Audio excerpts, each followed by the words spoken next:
2010년 8월 5일 날 칠레의 한 광산이 붕괴되었습니다. 여러분 그때 뉴스를 들으셨겠죠? 벌써 25년이 지났습니다. 33명의 광부가 700m 지하에 매몰되었습니다. 전문가들은 이들의 생존 가능성을 2% 정도로 보았습니다. 그런데 69일 만에 전원이 구출되는 기적이 일어났죠.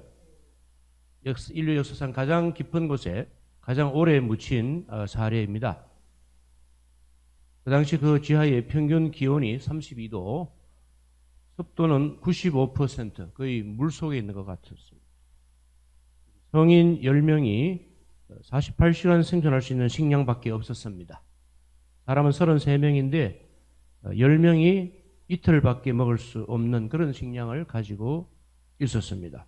이들이 생존되는 1등 공신이 그때 작업반장이었던 루이스 우르수아라는 하는 사람입니다. 이 사람이 리더십을 발휘했습니다. 광부들을 다독였습니다. 우리가 함께 같이 살 길을 찾아야 하지 않겠는가. 그렇지 않았다면 이미 싸움이 시작되었습니다. 그들 간에. 좌절이 온 그 신뢰를 듣고 공포와 불안으로 사람들이 어쩌지 못하고 있을 때 이 사람이 나타나서 진정성 있게 호소할 때에 이들이 그 리더십을 따르기 시작했습니다. 이 사람이 취한 조치가 이겁니다. 1인당 하루에 참치 통조림 1스푼, 우유 반컵, 크래커 1개, 그리고 모두 배급받고 나서 동시에 먹는다. 왜 그럴까요? 뺏어 먹습니다. 거기서 살벌합니다. 죽입니다. 네. 인간은 최악의 조건에 빠지면 동물과 똑같지 않습니까? 그래서 사람들에게 업무를 고루 분담해 줬다고 합니다. 할 일을 줬어요. 너는 간호사 역할을 해라. 너는 기록을 분담해라. 너는 요거를 해라. 너는 요거 음식을 나눠주는 역할을 해라. 이렇게 고루 하고 특정인에게 쏠리지 않도록 업무를 분담해 뒀습니다. 이 리더 한 명이 이 33명의 멘탈을 잡아준 것입니다. 정신적인 멘탈을 잡아주었고, 그렇게 하자 17일째 드디어 외부로부터 구조팀들이 드릴을 밑에까지 뚫고 나갔는데 그 천장에 드릴이 뚫고 들어온 것을 보하게 되고, 이들은 환성을 올렸고 그 드릴에다가 쪽지를 달아서 올려줬습니다. 우리 33명이 살아있습니다. 69일 만에 구출돼서 이들은 영웅시대였죠. 전 세계적으로 영웅시대였습니다. 왜 그렇습니까? 그런 상황에서 여러분, 우리가 정말 정신적으로 정신이 분열되어서 죽을 수도 있을 것이고, 자기 스스로 자해해서 죽을 수 있을 것이고, 못 견딜 것입니다. 아니면 그 안에 서로 간에 싸움이 일어나서 서로 몰살할 수도 있습니다. 우리 인간의 본성이 어디까지 악한지는 최악의 환경에 놓여 보면 여실히 드러납니다. 사람의 인격을 알아보려면 포커를 같이 쳐보라, 고도리를 쳐보라 하는 말이 있습니다. 그 사람 성격이 그대로 드러난다고 하거든요. 최악의 상황에서 다 드러납니다. 이들은 갇혔다 풀려났습니다. 이겨내었습니다. 정말 쉽지 않은 상황입니다.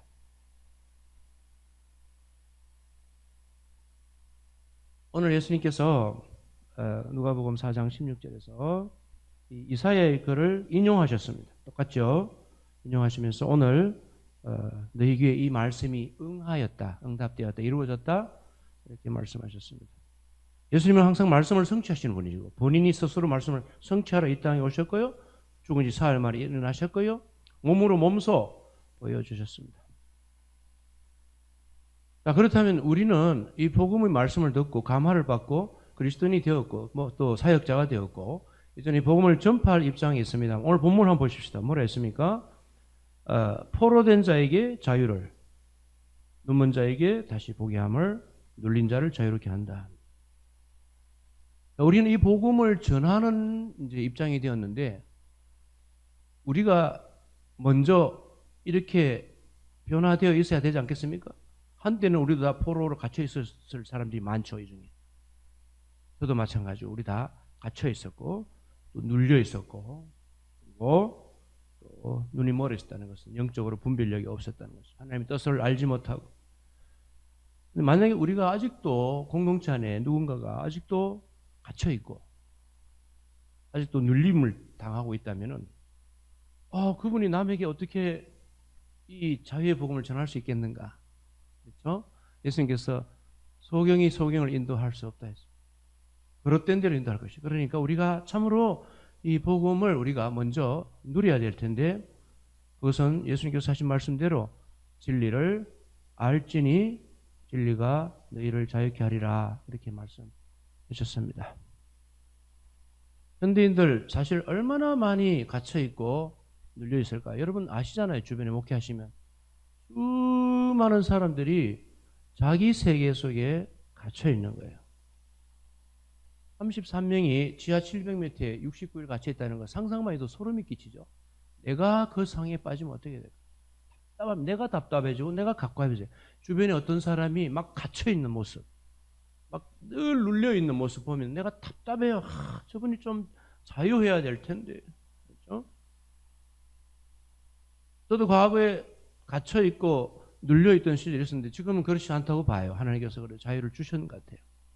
여전히 저는 지금 어려움을 가지고 있습니다. 큰 어려움을 가지고 있지만 자유를 누리게 하셔요. 저 신비예요. 어제 아침에도 제가 설교했다시피 신비를 제가 누리고 있는데 이것은 뭐 바보 멍충이같이 허허하고 웃는 게 아니라 주님께서 나에게 주신 말씀을 붙들고 제가 자유할 수 있게 된 것이죠. 많은 사람들이 사실은 갇혀 있습니다. 그래서 우리가 우물안 개구리라 하는데 우물 안에 갇혀 있는 거예요. 아주 좁은 세계 속에 갇혀 있는 거예요. 차단되어 있는 거예요. 그래서 갇혀 있으면 세 가지 면에서 좋지 않은 점인데 첫 번째로 시야가 차단되죠. 넓은 세계를 못 봐요. 아주 좁은 가까이밖에 못 봅니다. 우물 안에만 볼 수 있습니다. 두 번째로 소통이 차단됩니다. 자기 세계 속에 갇혀있기 때문에 타인과 좋은 유대감을 개발하지 못합니다. 섬김의 정신이 결여됩니다. 세 번째로는 진로가 차단되면 더 이상 나갈 수가 없어요. 그 좁은 세계에서 나갈 수가 없어요. 제가 몇 주 전에 우리 창원에 가서 유태림 간사 집에 갔어. 그날 마침 아버지가 생신이라고 집에서 아주 상다리가 휘어지도록 이렇게 차리셔가지고 같이 식사를 하고 왔는데 할머니가 계세요. 80대 할머니가. 그분이 나오셔서 저를 보면서 이렇게 앉으셔가지고 저를 보면서 우리 태림이 창원 말고 좀 넓은 데로 좀 보내주이소. 창원 좁은 데 갇혀있지 말고 넓은 물로 보내라 말이에요. 왜 저는 이제 넓은 데로 미국으로, 뉴욕으로 이렇게 좀 보내고 싶어 하죠. 우리가 진로가 차단되면 더 이상 나갈 수가 없어요. 내가 그 진로를 열고 나가야 되는 것이죠. 우리가 만약에 아직도 갇혀 있다면 우리는 탈출해야 돼요. 뚫어야 됩니다. 열어야 합니다. 안 돼요. 내 의지로 안 돼요. 어떤 사람은 내가 갇혀 있다는 것을 의식하고 있을 수 있어요. 그렇죠? 아마 의식할 거예요. 아, 내가 지금 눌리고 있다. 알아요. 하지만 어떻게 헤어날 방도가 없는 거예요. 우리 사람은 그런 능력 없습니다.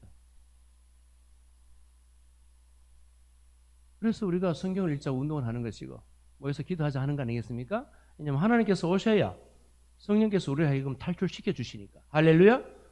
우리가요 복음을 처음에 들을 때에 우리는 믿음을 가질 능력도 없다고 저는 동의합니다. 칼빈의 교리에 동의합니다.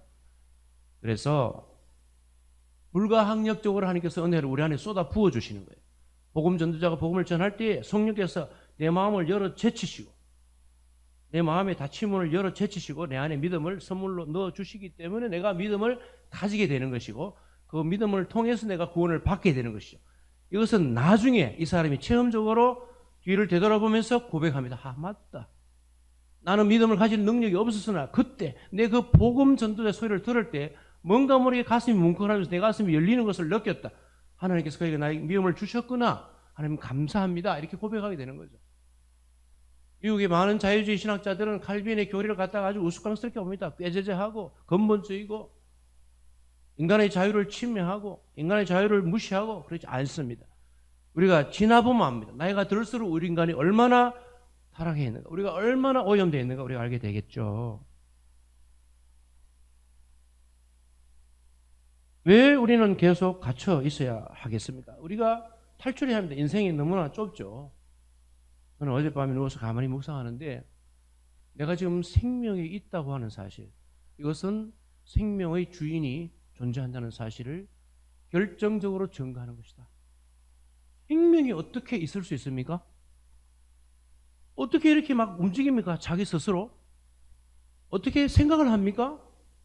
이것은 절대로 우연히 일어날 수 없어요.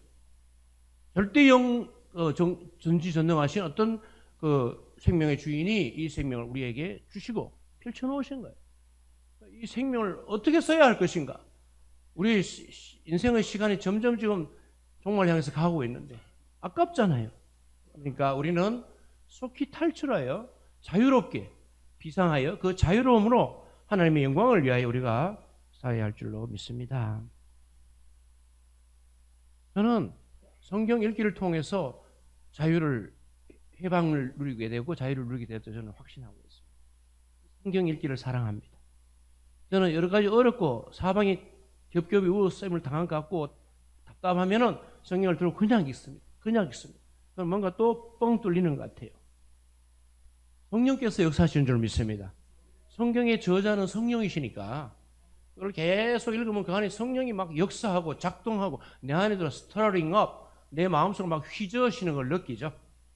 다시 한번 더 힘을 얻고 일어서는 것입니다. 기도하게 되는 것입니다.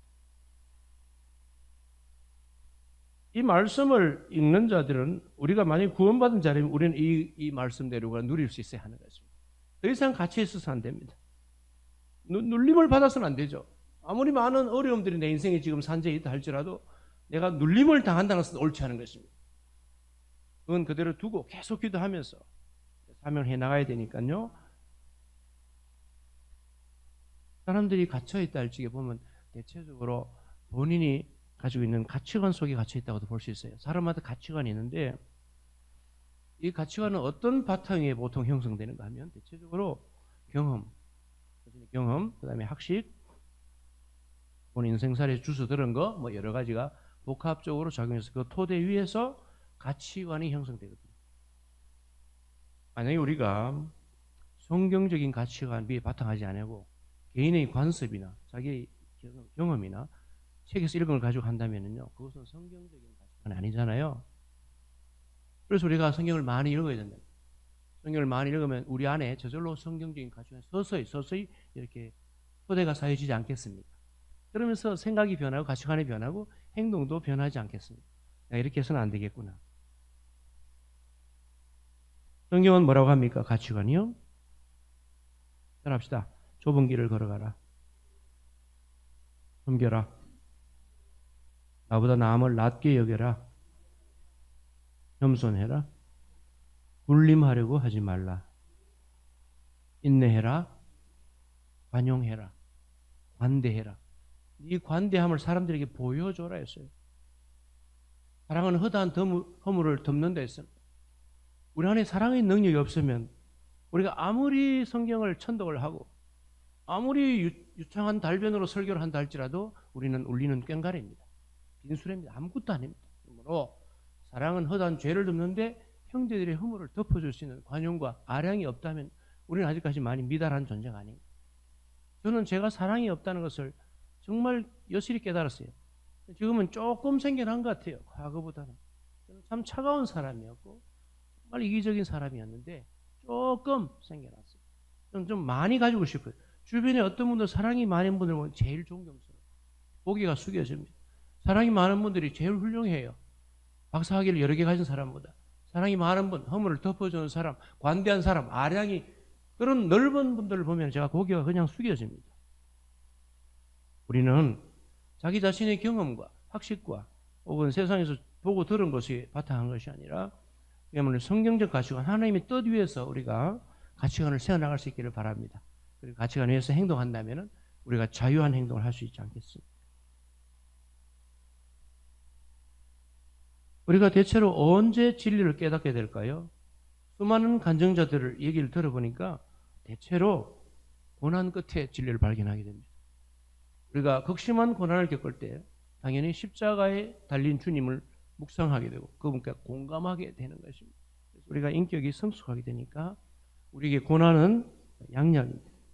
우리를 속성시키는 숙성시키고 우리를 속성시키는 속성반이에요. 그래서 고난이 오면은 기뻐하라고 그러고 야고보서 1장에서 말씀하시죠. 고난이 오면 슬퍼하거나 좌절하지 말고 고난이 왔구나.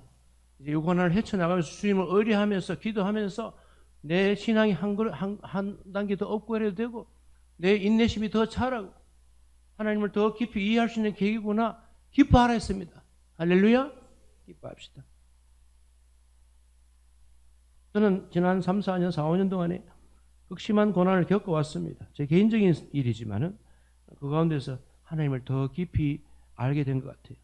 그리고 저에게 주신 사명을 더 분명하게 깨닫게 된 것 같아요.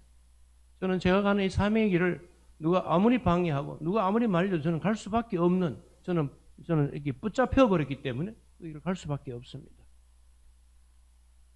성경 말씀이 들어오면 성경과 함께 성령이 역사하시고 그 다음에 우리 마음에 우리가 만약에 포로되어 있고 갇혀 있다면 우리 모든 감옥과 담을 다 뚫어 주실 것입니다. 그래서 먼저 형제들 간에 하나님 간에 화목이 이루어지고 이 왕래가 소통이 이루어지고 그리고 뭐 어떤 종류의 것이라도 덮어줄 수 있는 그런 사랑의 용량도 갖추지 않겠습니까? 우리가 갇혀 있다면 그럴 여유가 없어요. 내가 피해자예요. 그렇게 해서는 우리가 사역을 할 수가 없습니다. 덮어줘야 됩니다. 품어줘야 됩니다. 합력하여 선을 이뤄야 됩니다. 우리가 만약에 형제들이 흠을 보려고 하면 한도 끝도 없습니다. 여러분 중에 지금 흠이 없는 분이 한 분도 없잖아요.